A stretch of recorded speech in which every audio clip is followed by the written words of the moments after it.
நானோ Brilliant Academy திருச்சியின் NEET JEE repeaters புரோகிராமில் சேருங்கள். உங்கள் ஒரு வருட தியாகம் உங்கள் குடும்பத்தின் தலைமுறை மாற்றம்.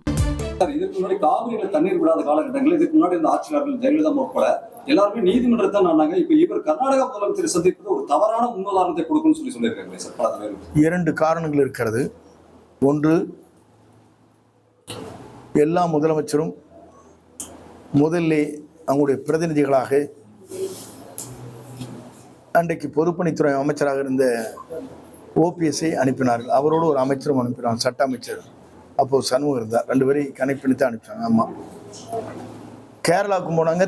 கர்நாடகத்துக்கு போய் முதலமைச்சரோடு பேசி எங்களுக்கு தேவையான தண்ணீரை வழங்க வேண்டும் என்று வேண்டுதல் வைத்தார்கள். அதற்கு பிறகு காலத்தின் சூழ்நிலைக்கேற்ப வழக்கு மன்றத்திலே வழக்கை தொடர்ந்தால் இது நடைமுறையில் இருக்கிற ஒன்று. இதில் மாற்றங்கள் இல்லை. இது நடைமுறையிலே இதற்கு முன்னால் நடைபெற்றிருக்கிறது. முதலமைச்சர் தான் செல்லவில்லையே தவிர முதலமைச்சர் பிரதிநிதிகளாக அவருடைய கடிதத்தை எடுத்து சென்று அங்கே முதலமைச்சரிடத்திலே ஒப்படைத்து அம்மா அவர்கள் நேரடியாக அவரோட தொலைபேசியிலே பேசி இதெல்லாம் நடைபெற்றிருக்கிறது. சார், இந்த முறை மேகதாது அணை கட்டிய தீர்வுன்னு சொல்ற சூழ்நிலையில முதலமைச்சர் அங்க போறது நமக்கு பின்னடைவா தான் இருக்குன்றாங்களே சார். 100% பின்னடைவாக இருக்காது.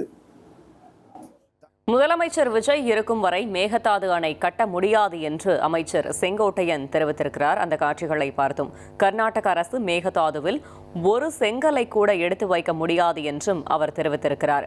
காவிரி விவகாரத்தில் தமிழக பிரதிநிதிகள் கர்நாடகா செல்வது வழக்கம் என்றும், ஜெயலலிதா ஆட்சியில் OPS CV சண்முகம் கர்நாடகா சென்றனர் என்றும் அமைச்சர் செங்கோட்டையன் தெரிவித்தார். நானோ பிரில்லியன்ட் அகாடமி திருச்சியின் நீட் JEE ரிப்பீட்டர்ஸ் புரோகிராமில் சேருங்கள். உங்கள் ஒரு வருட தியாகம் உங்கள் குடும்பத்தின் தலைமுறை மாற்றம்.